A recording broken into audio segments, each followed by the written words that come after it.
Hello students, complex function में आज हम लास्ट जो थर्ड चैप्टर है, चैप्टर थर्ड, उसके अंदर ये लास्ट लेक्चर करेंगे। ठीक है, जिसके अंदर मैं आपको यूनिफॉर्म कंटिन्यूटी पढ़ाऊंगा। एक तो कंटिन्यूटी होती है और एक होती है यूनिफॉर्म कंटिन्यूटी, यानी कि फंक्शन जो हमारा वो यूनिवर्सल, यानी कि हमारे देखो कैसे इसकी डेफिनेशन होती है वो बताता हूँ मैं आपको। तो uniform continuity,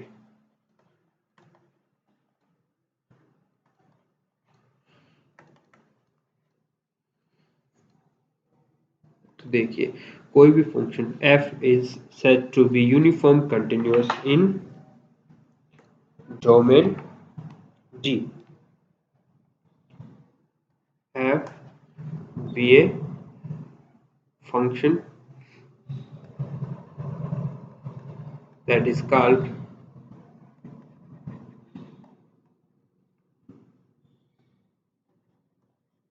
uniform continuous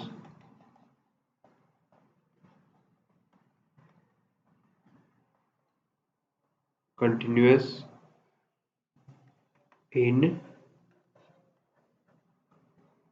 domain D if for given epsilon greater than 0, if for given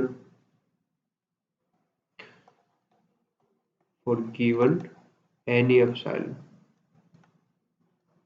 greater than 0 there exists delta greater than 0 such that कोई भी दो नंबर जिनका डिफरेंस लेस देन डेल्टा हो तो उनके करस्पॉन्डिंग फंक्शंस की जो value है उनका डिफरेंस लेस देन एप्सिलॉन होना चाहिए।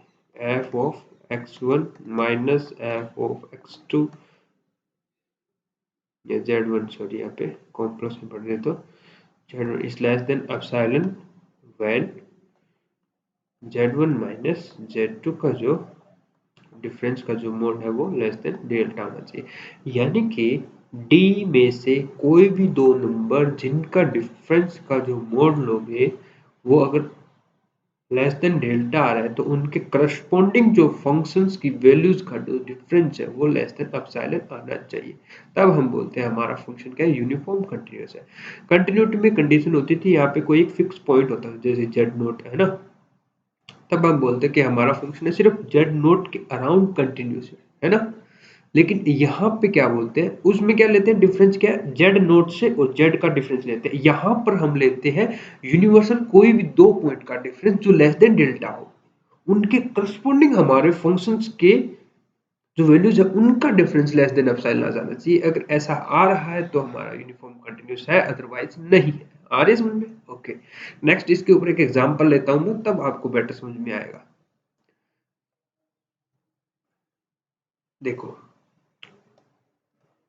हम ले रहे हैं सिंपल जो क्या बोलते हैं आइडेंटिटी फंक्शन लेते हैं, जैसे f of z is equal to z. Okay, तो देखो कोई भी दो पॉइंट लिए मैंने z1 z2, उनका फंक्शंस का डिफरेंस देखते हैं, z1 minus F of z2, यानी कि ये तो क्या आ गया, ये z1 और ये एफ ऑफ जेड क्या, जेड पे जेड की वैल्यू देता है, ये z1 हो गया z2 हो गया, यानी कि z1 माइनस z2। और सिंस आप एप्सिलॉन को डेल्टा डेल्टा आपको चूज करना होता है for given epsilon greater than 0 के लिए देयर एग्जिस्ट डेल्टा, एक ऐसा डेल्टा सब्सेट होना चाहिए कि जब z1 minus z2 less than delta हो तो फंक्शंस की वैल्यू लेस देन एप्सिलॉन होना चाहिए। तो यहाँ पे चूज, इस केस में हम क्या चूज कर लेंगे, डेल्टा इज इक्वल टू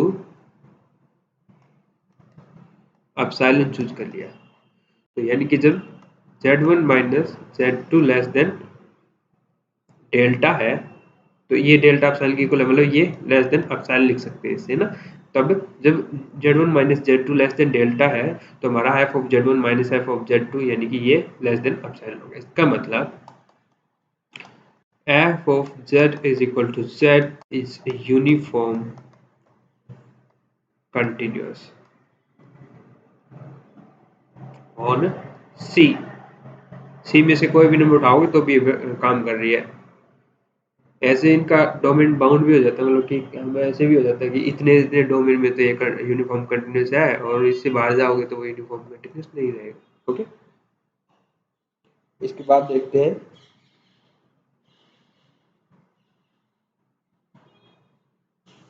एक थ्योरम है। थ्योरम का स्टेटमेंट लिख लीजिए कि यदि कोई भी function F continuous on compact set, तब वो यूनिफॉर्म कंटिन्यूस होगा। बहुत इंपॉर्टेंट थ्योरम है, ट्रिक है ये, मान के चलो आप, ये क्या है, ट्रिक है। एग्जाम में आते हैं यूनिफॉर्म कंटिन्यूस के, पता है क्या? देखो theorem, if f z is continuous on compact set, S नाम दे दो, compact set S, then f is uniform continuous on, समझ रहे हो? यदि आपको कोई फंक्शन यूनिफॉर्म सॉरी कंटिन्यूस दे रखा है इन कॉम्पैक्ट सेट, तो आप बोल दोगे कि वो क्या है, यूनिफॉर्म कंटिन्यूस है। तो अभी देखो मैं इसके ऊपर एग्जांपल आपको करवाता हूँ, इसका प्रूफ लिख रहा हूँ, इसका स्टेटमेंट ही आपको यूज में लेना है, ठीक है ना? तो अभी मैं देखो एक एग्जांपल लेता हूँ, f of z is equal to z square ले लिया, ठीक है, ऑन 0, यानी कि हमारा जो f है वो 0 1 से डिफाइन है और आगे कुछ भी हो सी में डिफाइन कर दिया हमने। तो इसमें आप डायरेक्ट देखते ही बोल दोगे कि हमारा फंक्शन कॉम्पैक्ट सेट पे डिफाइन हो रहा है। ये क्या है, 0 1 क्या होता है, एक कॉम्पैक्ट सेट होता है ना, रियल में मान लो, ठीक है। और जो z है, ये आप इसको ना ऐसे मत लो, ये क्योंकि सी से सी में ले रहे हैं ना, आप इसको हटाओ,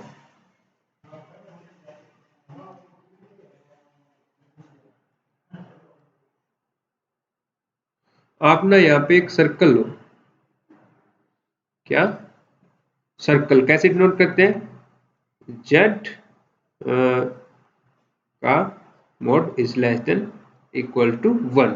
अगर लेस देन इक्वल टू 1 है तो इसका मतलब ये एक यूनिट सर्कल है अराउंड 0 0 रेडियस 1।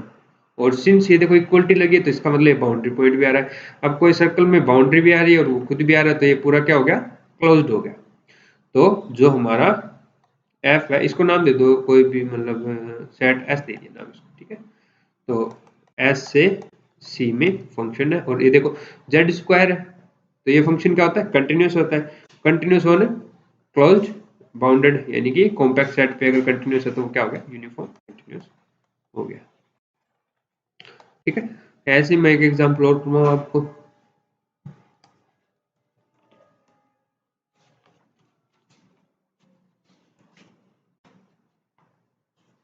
देखिए एक फंक्शन ले रहा हूँ, f of z is equal to 1 upon z square.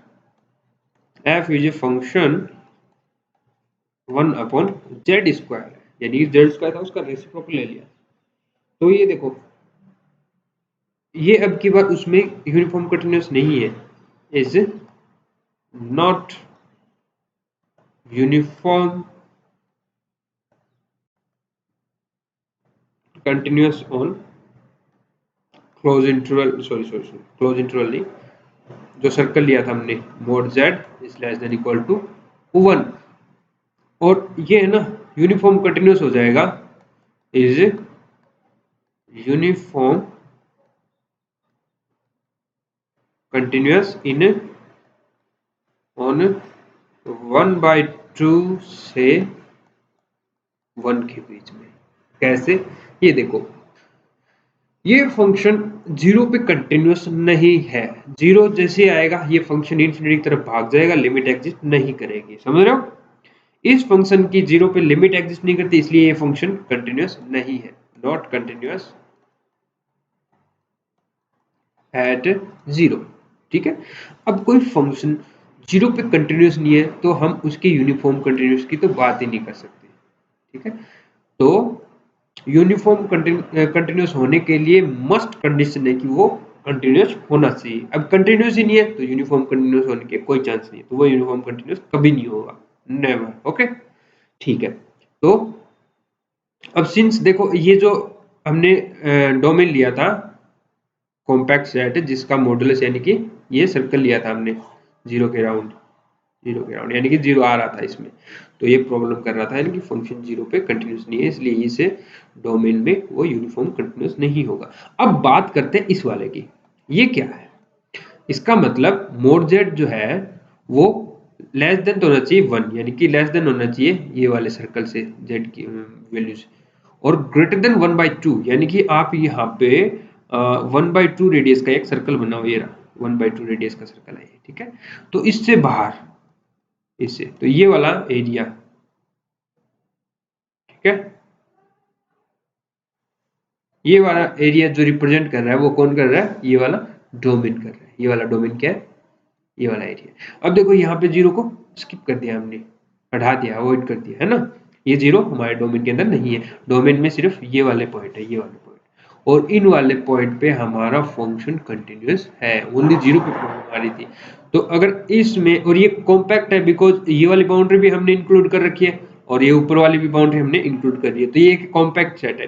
तो हमारा जो एफ ऑफ जेड स्क्वायर जो फंक्शन है वो कॉम्पैक्ट सेट पे क्या है, कंटिन्यूस है। अगर कोई फंक्शन कॉम्पैक्ट सेट पे कंटिन्यूस होता है तो वो क्या होता है, यूनिफॉर्म कंटिन्यूस होता है। ये बाय डायरेक्ट प्रूफ है, ठीक है, यूनिफॉर्म कंटिन्यूस। तो अभी एक मैं आपको ये समझ गए ना, फिर एक थोड़ा सा और एग्जांपल और f of z is equal to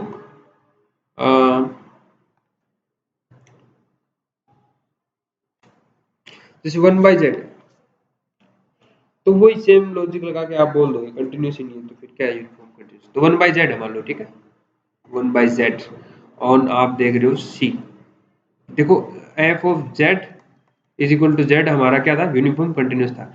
one upon z की बात करें तो वन अपॉन जेड है वो यूनिफॉर्म कंटिन्यूस नहीं होगा बिकॉज ये जीरो पे प्रॉब्लम कर रहा है, जीरो पे कंटिन्यूस नहीं है। ओके, तो ऐसे हम इनको देख सकते हैं। तो ये तो सिंपल सिंपल से एग्जांपल थे, तो और भी टफ टफ आते हैं लेकिन आपको डेफिनेशन क्लियर होनी चाहिए। तो समझ में आ रहा है ना, तो ये वाली थ्योरम बहुत यूजफुल रहेगी आपको। जस्ट आपको ये देखना है कि आपका जो डोमेन है वो कॉम्पैक्ट है या नहीं। अगर कॉम्पैक्ट है और कंटिन्यूस फंक्शन है तो हमारा काम बन जाता है और हम बोल देते हैं डायरेक्ट कि फंक्शन हमारा यूनिफॉर्म कंटिन्यूस है। और एक बात ध्यान रखना कि यूनिफॉर्म कंटिन्यूस होने के लिए एटलीस्ट वो कंटिन्यूस तो हो, यूनिफॉर्म कंटिन्यूटी आप चेक कर रहे हो तो कंटिन्यूस देखना एक बार, ठीक है। तो आज के लिए इतना ही, थैंक यू।